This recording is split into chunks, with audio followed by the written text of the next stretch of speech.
On this podcast, we will talk about the tools we have used in order to remind us who and what we are. We will talk about the spiritual technologies that bring us back to the knowing that we are sovereign. That bring us back to God. The only actual advice you will get on this podcast is to consult within. The rest is all the things that happen when you do it. My name is Jasai. And my name is Stori. And this is Sovereign You. Hello. Hello. How are you today? I'm great. How are you? Fantastic. Hey, guys. Welcome to Sovereign You. I'm Jasai. I'm Stori. And today we are talking about routines. Before we dive into our routine conversation, we are going to begin with our holy inquiry. So my holy inquiry today for you is a little bit of an exercise. So I want you to close your eyes. Okay. This is fun. Interactive. It's interactive today. So I want you to close your eyes. I want you to take a really deep breath. And then I want you to tell me what you see. I see orangish, reddish light. Orangish, reddish light. Okay. No other, just light. Yeah. Okay. Well, now it's kind of like fading, and most of the time when I close my eyes and what's coming is like just plain darkness and like little white lights, like almost like a galaxy. Like when I was younger, I always felt like I was looking into the universe when I closed my eyes. But because it's so bright in here, I'm still just getting this orangish red. Oh, okay. Beautiful. You can open your eyes. So I have been curious about what I see behind my eyes recently. Very vivid imagery every time I close my eyes. Sometimes so vivid that I snap them open because I'm like, oh, I wasn't ready to see that. So there certainly have been occasions where I would see just darkness, but lately it's been real clear visuals. So I think I was just wondering what happens when you close your eyes. Yeah, and it's not just dark. Like literally, it looks like I'm looking at a sky full of stars. So there's stars there. I love that. Yeah. That's what's on the inside of you. Yeah, I always felt like that. When I was younger, that was like one of my favorite parts of going to sleep. I was like, oh yeah, I get to go into the sky. That's so cute. Got to dip into this sky real quick before I go to sleep. Yeah. Now, when you were younger, did you hang out there? Like, where did you, or you just sort of let it be there until you fell asleep? You didn't do nothing deliberate with that. No, especially because when I was younger, I was afraid of the dark. So it wasn't like I spent a whole lot of time like in a dark room with my eyes closed. Like, I would be like, oh, I need one of these got to be open because it's dark in here. It's interesting that so many of us have been made afraid of the dark. The darkness has definitely been presented as a thing to be feared. Yeah. I'm finding as an adult person, that's the furthest thing from the truth. And so I put myself in situations deliberately to be in darkness, notice the energy that I'm holding there, try to relax the energy, acclimate myself. Yeah. Because I've learned a lot of things in dark spaces. Yeah. And the older I've gotten too, my connection to darkness has been different. Like I'm not afraid of the dark anymore. And if I'm in an unfamiliar place, it might be different. Okay. But if I'm like in my room, like obviously I'm not afraid of the dark. But what I've learned about darkness is that it's a creative space. Obviously, like the universe is predominantly dark, more dark than on Earth, if you will. I don't know. I've never been outside of Earth. So I'm not sure. When you go inside. But from the pictures I've seen, it's predominantly dark, and the infinite is created in darkness, right? And then even when you take art classes, the painting really isn't even alive until you add shadow. Yeah. Like literally it's flat, dead. There's no three-dimensional aspect. None of it is real. None of it's real. So without darkness. I love that. I love that you can bring that whole thing into the realm of reality, and people totally get why darkness is necessary. We're talking about routines. Why are we talking about routines? How did routines show up for you as a point of interest? So we're talking about routines because they're important. We're talking about routines because there's value in doing the same thing every single day when it comes to growth. And we're also talking about them because I used to hate them. Okay, so your relationship with routines is improved. Okay, it's in progress. And I used to, oh my God, like when I was a teenager, Like, obviously, you have set in place routines. I went to school every day. I made sure I did my hair every day. I got dressed every day. You know, I kept up with my hygiene every day. I cleaned my house every day. All those things happened, but did I enjoy it? Okay, right. Is really the question. Okay. And the older you get and the more that your routines are almost like life or death at this point, like survival. Okay, talk to me a little bit about that. Which routines are life and death for you? Showing up to do my job. Oh, at work. Yeah. So work. Yes. Well, is that the equivalent of, when you're an adult, isn't work the equivalent of school? Yeah. Well, no, I guess. Because I'm an entrepreneur, so right. I don't have to do none of this, technically. And so the thing is, school, you would have gone to jail if I didn't show up to school regularly. Yeah. So there's a kind of like, it's mandatory. Okay. You know, and even with this, you know, working as a cashier, part of that's mandatory too. I mean, obviously, like, I have to do the things that I have to do at Lio, but I make my own schedule. Mm-hmm. And so that brings us into the conversation of routines and why they're important. And even in my pursuit to going to my cashier job, that is a routine too that can sometimes feel mundane. Mm-hmm. And so this is why this conversation is important too, because the thing is that the other day when this came to my mind, I had seen the name of an apartment complex on a building that I passed by every single day, mm-hmm. and I never noticed it until that day. Ah. And I found that significant, and that happens in other spaces when you allow yourself to be present every single day. No matter what you're experiencing, even if it is a routine, the presence is really what's going to bring your experience alive and new every single day. So I guess this conversation is going to end up, again, being a conversation of presence. Yes. Because everything is. Because literally that's what makes routines well worth it. And then once you're going through your routines, you actually become better every single day. You improve every single day. There's always more room to grow. Mm-hmm. And so when you have a routine that's effective and that works for you, continuing to do that and even finding strength in that strengthens you over time.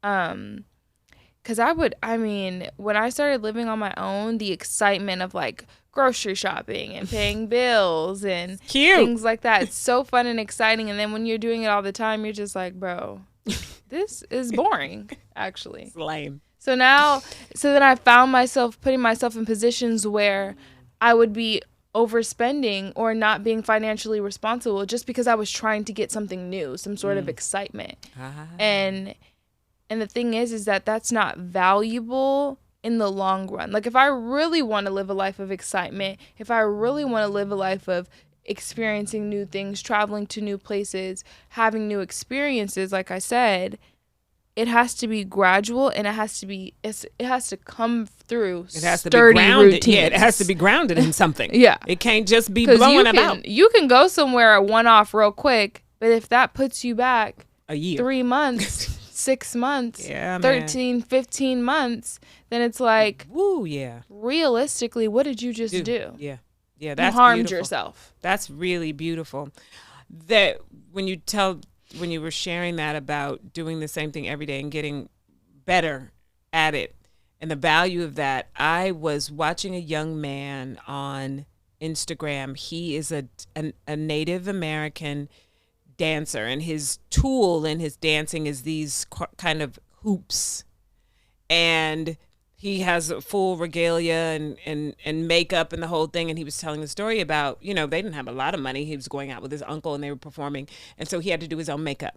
He said the first time he did the makeup, it took him like 3 hours, and it was the same face every single time, but every day he did it, he got a little faster and a little faster. And then at some point he began to sort of eat that as energy, like that was prep. That was a part of the dance of getting ready. And then it started to feel good and it started to energize him. And then that, of course, energized his routine. So at some point the makeup was a part of the dance. Yeah. The whole thing. So whether people can see particular parts of your life, know that all of it is a part of what they do see. Yeah. The energy of that.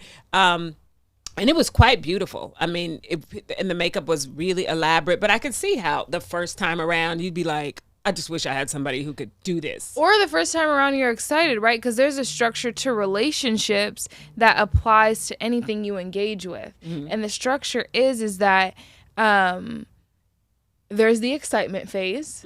Okay. Then there's this like challenging, tumultuous phase where you're just like, what is going on? Mm-hmm. And then there's the creative phase. Mm-hmm. And so I think to add to the point of the makeup artist, I'm sure when they first started doing their makeup, they're like, oh yeah, I'm empowered. I can do this myself. This is great.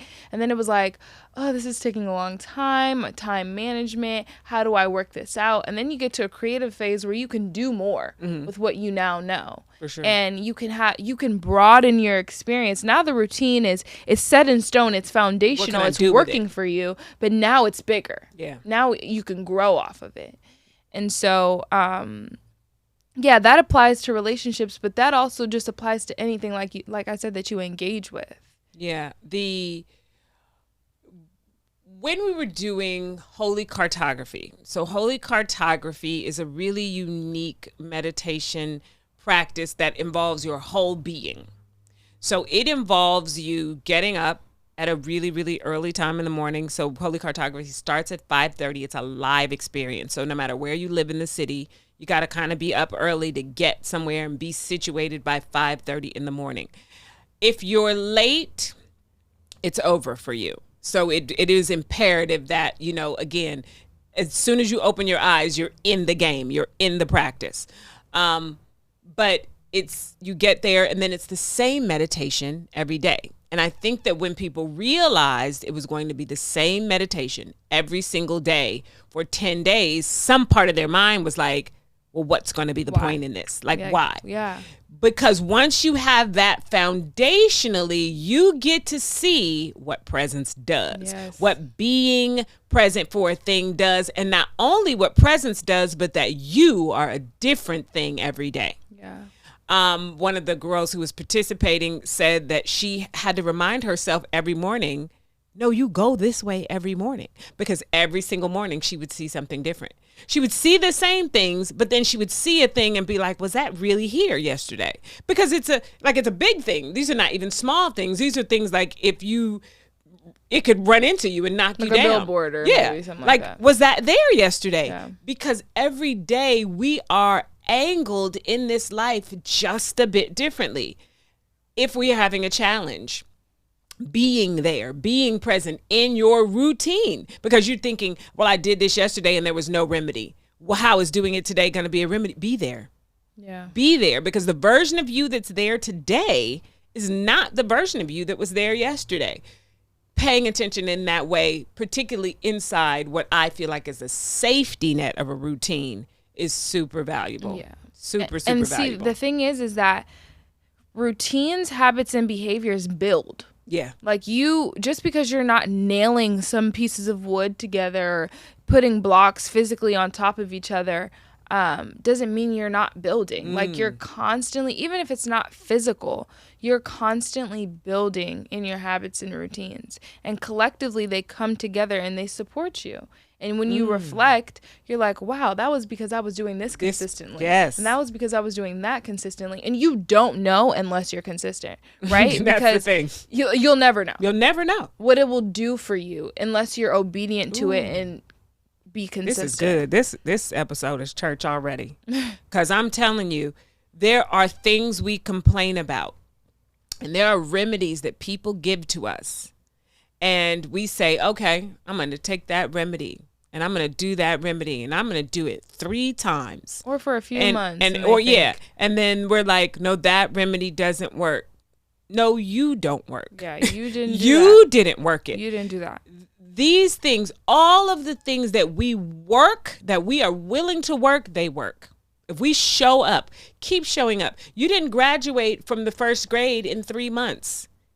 And you didn't learn how to read in 2 years. Even if you learned how to read when you were 6, if I pick this book up that I've never read before, I'm learning how to read still. I'm learning how to understand what this person's perspective is, how to understand this person's sentence structure, word choice. always, always, always, I am actively engaged in my experience, even if the thing I'm doing every day seems to be the same thing. Like I have a choice. Yeah. I have a choice. And for me, what I realized about routines, because everybody's routine is different, right? So we can watch reels about, self-help and, family building and finances and things like that. And that's insight. That's information that you can do within your life. But the thing is that your routines are going to come from you and your experience, because it's like a notification, right? You'll be doing something and you'll be notified as a thought, as a feeling, I should do this differently. Mm-hmm. Or I should go about this in this way. Based on the reality of your life. In the moment. Yes. In the moment, it will come to you. Mm-hmm. For me, in the moment, it comes to me as a thought, as a feeling. I can ignore it. It's going to come up again. Yeah, that notification. So that's what builds the routine. Mm-hmm. Like, no, this is going to be helpful for you. And so that's what I mean by, unless you do it and you follow it, you don't know how. To what extent? Because even in the moment, you know what it'll do, and maybe you'll do it sometimes. Mm-hmm. Like, okay, this will be helpful for me if I do it sometimes, or if I do it when I feel like it. But when you're consistent, you get so much more out of it that you're like, I could have never known that by just doing this one-off or sometimes. Yeah, our business is a great example of that. Like, we have watched with our eyes Alayo grow. Like you would watch a plant grow. And everything about the fact that Alayo has grown and the way it's grown at the speed it has grown is because we have done the same, 10 things we're doing now, we have been doing since the beginning. The way you treat a customer, the way you talk to a customer, that is the way it's done. This is why your business builds. The way you handle your energy when you are making beads. That is the routine. That is the way it's done, and it isn't done another way, because if I'm trying to grow a thing in a particular kind of way, it has to get used to the flow of energy, yes. And I have to get used to the flow of energy, just like when you're growing plants. You just can't move it on this corner one day and then put it over here in another corner the next day. And put 3 drops of water today and a drop of like, what is going to happen? That thing is going to be confused and die. Just like so many of our dreams. Die immediately. It's gonna die on the vine because there isn't anything it can rely on. Yeah. That's what our routines are for us. It is we build a reliance. We build a reliance. Like, I know I can rely on me. Yeah. Whether I feel like doing a thing or not is not paramount. And beautifully enough, when it comes to habits and routines, whether you feel like it or not won't even come into play. Yeah. It will just happen. Yeah, if it's a solid routine, feelings don't matter. They don't matter. And not even in a way that you have to be deliberate about. It is not even like you have to put your feelings to the side. You will feel that way and continue to do what you have to do because it will literally take place in your life. Yeah, that's to me, that is describing the experience of God leading me. Yeah. To me, if I were to have to qualify that as what that experience is, that is what it feels like when God is leading. That I get out of the way, I know what needs to be done, and I do it. And in the times of my life where I haven't done it, because there have been times I'm like, well, what has been the difference? What is the difference? What is the change maker in that situation? It really has been my breathing. Honest to God, hands down. That allows you to just do it. Yes, it just drags me when I won't go. Like, I know that if I anchor myself to my breath, it's almost like God saying, if you keep living and you keep paying attention to the fact that you're living, I'll take you the rest of the way. Yeah. If you can't do it on your own, just focus here and we'll get there. And, for a lot of people, I'm thinking about a song lyric. For a lot of people, making money is the only priority intact. Because I was going to say, the interesting thing about being led by God is that God is the notification. You are the person that puts the routine in place. And then as you continue to be consistent, God carries you through that, and then it becomes automatic. Absolutely. But the thing is that the difference between work routines and the routines you create for yourself that God informs you to create is that God's never going to fire you. No, just going to keep coming at you. God is source, and God lets you know, okay, this needs to get done in order to be more efficient in this way. Is this what I need from you? Mm-hmm. in order for us to work better together. If you don't do it, God ain't gonna fire you. God just gonna keep telling you. Listen, and but at your job, people are like, they do just drag themselves through it because they're like, I could lose my job. I could get fired. And but then the question becomes, aren't you, when you're dragging yourself through your life, isn't that kind of the equivalent? Like, you're not going to die tomorrow. You got to keep living. And if you're not present, if you're not engaged deliberately, if you're not willing, then you really are just dragging. Yeah. And to get more, you have to give more. Yeah. You have to show up more for yourself, that in a way that doesn't require you to get paid, you know, and you will literally receive more. I love that. I love that. You talked about pay. And sometimes people are curious about that. Like, what's the payoff here? Right. What am I going to get if I show up in this way? Frankly, there begins to be a satisfaction of knowing you can rely on you. Yeah.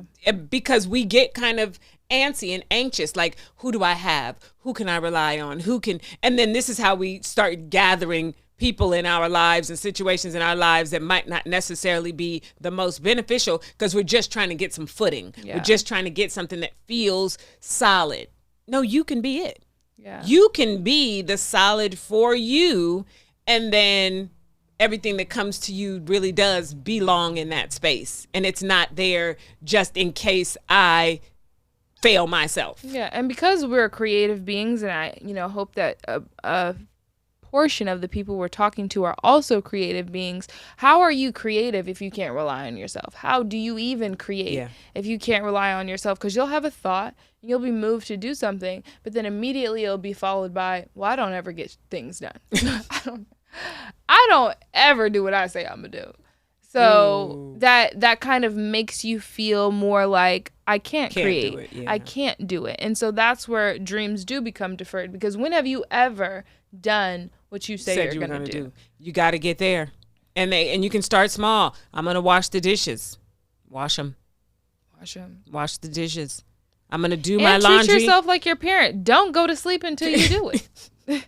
You could close your eyes all you want. You're not going to go to that bed till you wash them dishes. And you kind of got to be relentless. You kind of got to be relentless, because the people out there getting it that you admire, oh no, if you could describe them as anything, you could describe them as relentless. Persistent. Yeah, people are going for the things they want. So then somebody could ask, well, do you really want it? That's always the number one question. How bad do you really want it? Yeah. If you really want it, wouldn't it propel you? Wouldn't y'all be chasing each other to the finish line if that was really something that you wanted?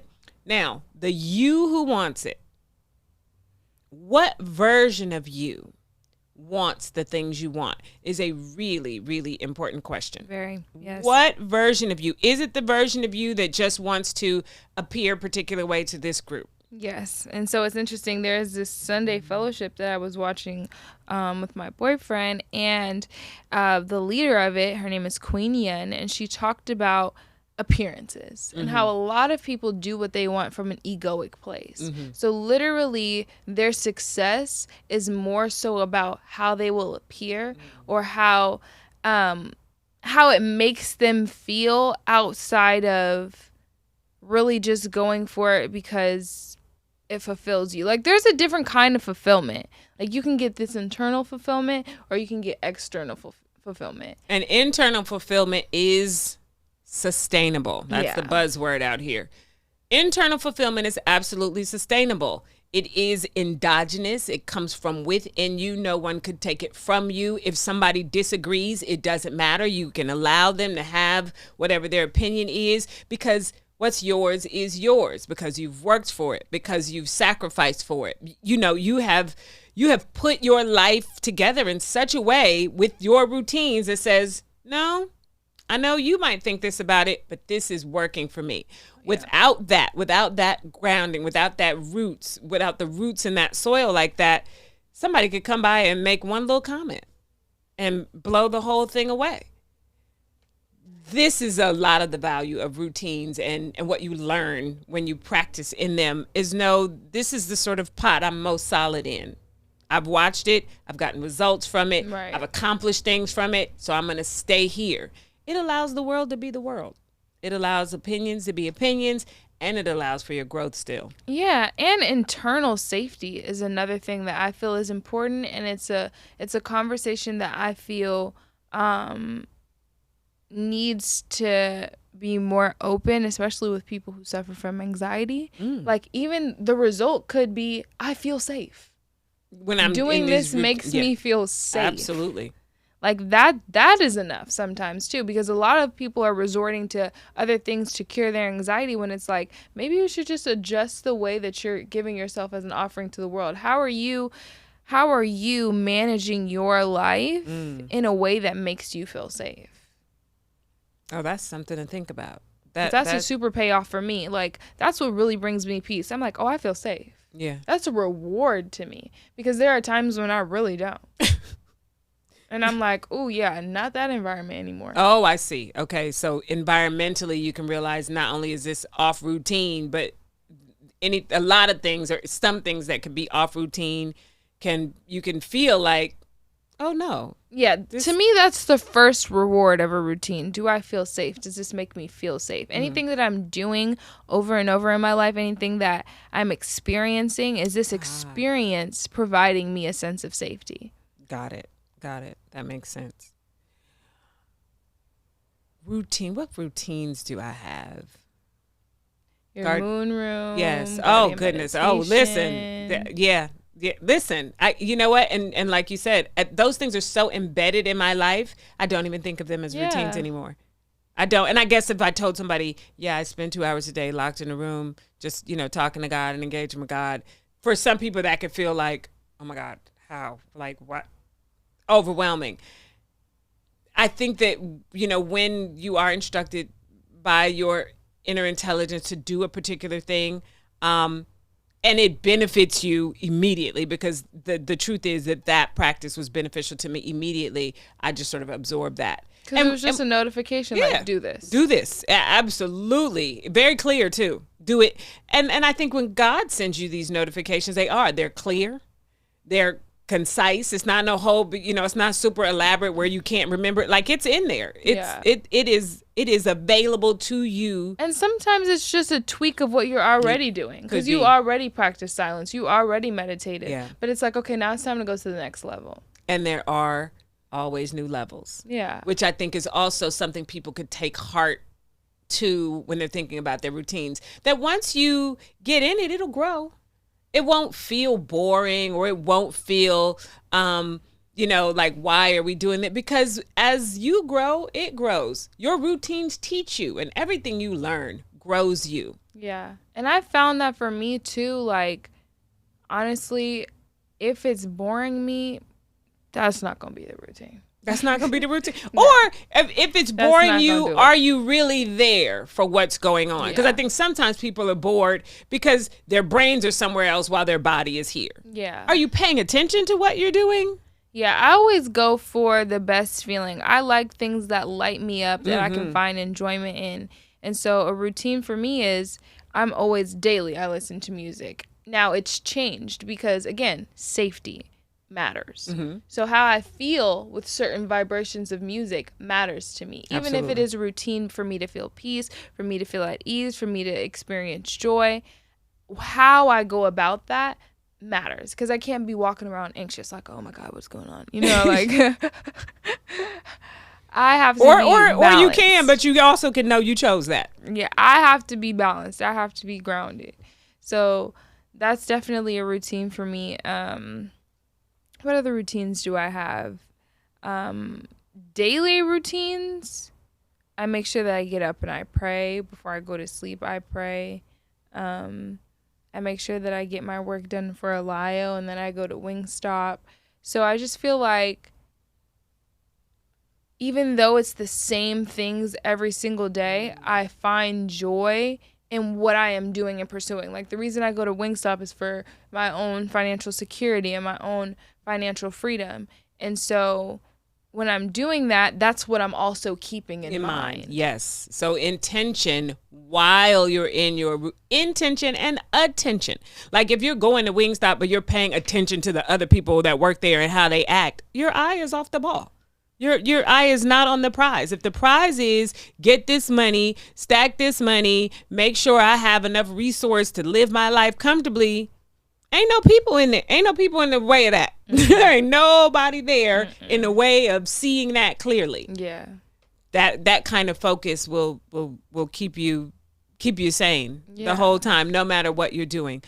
I love this. I love this as an idea to explore. I hope that the people who are listening and the people who are watching take the word routine, because I think the word routine, in our culture has a kind of grit on it, has a kind of grime on it that makes people feel like, you know what? Dust that off. Dust that off and shine that up and maybe think of it as a practice. Yeah.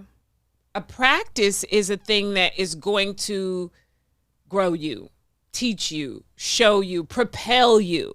When you think about people who practice the piano, practice their jump shot, those are routines, yes. But it's routines that are getting you somewhere. So maybe think about your life as a practice, your whole life, because that is absolutely my perspective on my life. My life is a practice. When I am breathing and following my breathing, I'm practicing being here, because I know that being here has all the juice. If I disappear from here to some not real place, because nothing's real except here. If I disappear into some not real realm, I don't know what I'm gonna get. Yeah. I don't know what's gonna meet me there. I'm not interested. I'm interested in being present where I know all of the magic is and all of the resource is. So yes, you could make your living, being present in your living, your routine, and everything you do in your life to bring you peace, to bring you quietude, to bring you joy. Yeah. Yeah, that's my practice. Yeah. Yeah, that is definitely the practice. One of my current routines is reading every day. Now, When I was a child, I was obsessed with books, reading. I could read the side of a cereal box, read the back of a magazine, anything. So I'm grateful. And then for years, I kind of did lose it. In my parenting and going to work and the melee of, whatever I was doing. Yeah, my life. I lost growing reading. Children. Yeah, I lost reading to too much thinking. I could have now that I'm looking back, I could have just put some of the things I was worrying about down and had enough time to read. But now that reading is back, I am thrilled to be able to be present to what I'm reading. I absorb it better when I'm there for it. And so the book I'm sharing today is one of the books that I am, and I read a lot of books at once, so I'm not the kind of person that's like, let me read this book to the end and then go to another book. I have bookmarks in 15 different books, 20 different books. I'm reading 2 books right now. But this is Keys to Health and Longevity. So the Metu is a series of books. I think there are 7 of them. This one is Keys to Health and Longevity. And what this book is teaching people is the connection between their spiritual components and the components of their brain, and how perfectly aligned those things are. So this is really something for the people who are into the angle of spirit and the people who are into the angle of science. I was going to say the together. Physical and the non-physical. Yes, it is useful, because I think that sometimes it's hard to figure out where the alignment of those things is. And I have lots of beautiful books on spirituality, and I have lots of beautiful books on the science of the mind and how the mind works and how psychology works, but very few of them marry both of those subjects together seamlessly. This teacher, Ra'un Nefer Amen, and his Metu series, and his Ma'at, 11 Laws of Health, Wealth, and Success course does the best job of bringing science and spirituality together and allowing us to know, no, these are not 2 different things. And there was a time where science and spirituality were absolutely societally married. They were the same thing. They absolutely married, and you don't really want to do, because science is the evidence of spirit. Yes. And spirit is the why of science. Like people want to know, well, why is this like this? You can consult spirit and you will know. You will see clearly. Just like I spoke with a client yesterday and, we were talking about speech and how that affects your cellular makeup and like the functioning of actual physical body, how it affects your genetic makeup too, literally the vibration of what you're saying. And then she used to be a nurse and she said all these different sciences that support that, and I'm like, I only know that as a spiritual tool. But because spirituality is literally the enlightenment of your own experience, it's what you feel inside of you, the aha moment, or the, oh my gosh, I feel so grounded in the fact that like I was thinking this or I was feeling this, and now it's embedded in my experience. So like you said, the science is the why for that. It is literally the evidence. It's the evidence. It's the evidence of God, of the experience you're having, because it's real, because I'm having it. And I think that's the thing that has gotten tricky over time, is that science has been played with and used to forward particular agendas, because people had so much trust in it and so little trust in spirit that people could take that tool and use it. And because science is so based upon you and I agreeing about the same experience, spirituality is individual. And so science, literally, ologies, just means the study of. So if you don't study me, but you study a group of people, you're going to find our commonality, but spirituality is what separates us. Yes. But also connects brings us together. Exactly. The equilibrium there, which is why one of the really valuable practices, in whatever way you access it, is the practice of balance, because that's what this whole thing is. This whole experience we're living is a balanced one. Even when it feels like chaos over in one corner, it is balanced by something, polar in another corner. That our individual practices of balance will allow us to accept the fact that, it's up over here, but down over there. And it's in over here, but out over there, because that's how this thing has to go in order for it to stay balanced. And that's why I love Hermetic philosophy, because it teaches the laws of the universe. So if anybody's interested in the laws of the universe, a very easy way to access that is if you just Google Hermetic philosophy, and they give you the 7 laws of the universe. And spirituality is how we come to the understanding of those laws in our own individual experience.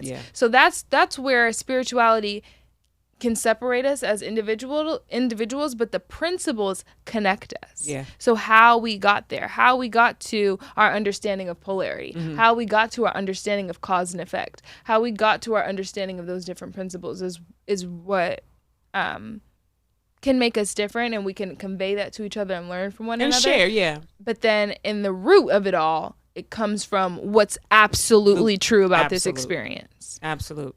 So yes, I love that. Check this out. The Hermetic laws are absolutely rooted in this. Yes, absolutely. Spirituality. So yes, go explore. This is what I'm encouraging. If whatever you're curious about, because God is calling you through your curiosities. So whatever angle you are currently at, where your feet are, start there. You don't have to go searching for nothing else. You are already curious about God.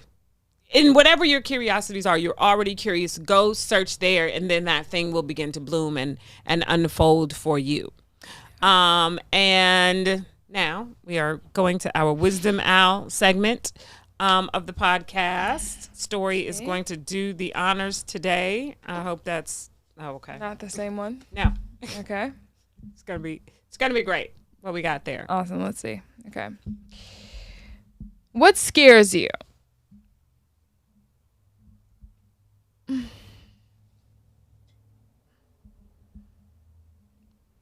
That's the question. Nothing. And I feel like I've answered this. Maybe I've answered this question before in my life, but nothing. We have talked about our fears on the podcast. Okay. Scare me. So I'm gonna look at my life now, like not general, but like now. I'm having an experience with the shift in the way I am eating again. And that's a thing that comes up for me every couple years, like paying attention to what I'm eating, the impact of what I'm eating. I feel like the food changes here so often that you really have to be very present to what you're eating and what you're doing. And because I'm also intentionally going somewhere very particular in my spiritual practice, aiming to be very present, I know that food has an enormous impact on that. And so scares me is a little far-fetched, but I am vigilant about food, the food I'm consuming and its impact on me. Paying very, very close attention, because I just think that fear is irrelevant and being scared of things is irrelevant if you're here. Yes. So I was going to say, I was going to say probably just not anything external, but internal uneasiness. Because when you feel uneasy internally, you can be scared about anything. Right. Anything could cause you fear. For sure. So I think just making sure that that's balanced is really important. And that's really the root of fear, not anything really outside of you. Yeah. All right. So internal balance and paying attention to what's happening on the inside of you keeps you out of the fear realm. Yes. For sure. So yeah, But yeah, that was definitely a question that we had in the first season. Okay. People are afraid. And we see that. Like people in our culture really are afraid of not making it, afraid of not winning, afraid of, not reaching their potential. And all of those things kind of become mute when you're just here for whatever is happening. Yeah. Like I don't got to be scared of, because what we learn when we are present is nothing really scary is happening. Scary is really mostly in the mind. What I'm fearing, I'm not experiencing, I'm fearing it. Yeah. All psychological. I think you could almost say all fear is psychological. Yeah. So yeah, come be where your feet are. Yeah. Come down here. Come down to earth. Thank you. Thank you so much for joining us today. If you are listening to this on your favorite podcast channel, thank you so much. We are on all of the podcast channels, Apple and Spotify and wherever podcasts are being offered. We're also on YouTube, so you can watch this podcast as a video. You can find us on Instagram as well, Sovereign U Pod. Come say hey, follow us, see what we're talking about over there. And if you have any questions. Oh, yes. If you have questions that you would like answered in our Wisdom Owl segment, you can DM us on Instagram or leave a comment on YouTube or one of the podcasts. Also, if you would review this podcast, that would be amazing. I know that a lot of people are saying how beneficial it has been for them. Yeah. But when people come to the podcast, we like in this culture now, we like a good review. We like to know what other people think before we dive in and spend time. So yes, if this podcast has been of benefit to you, please do share with us, some feedback on that, and we will share that with the wider audience. Thank you again for being here, and we'll see you next week. Thank you. Bye, guys. Generally, speaking from the spirit led, effortlessly, I was sent here with intention. My joy is now. It's what? My joy is now.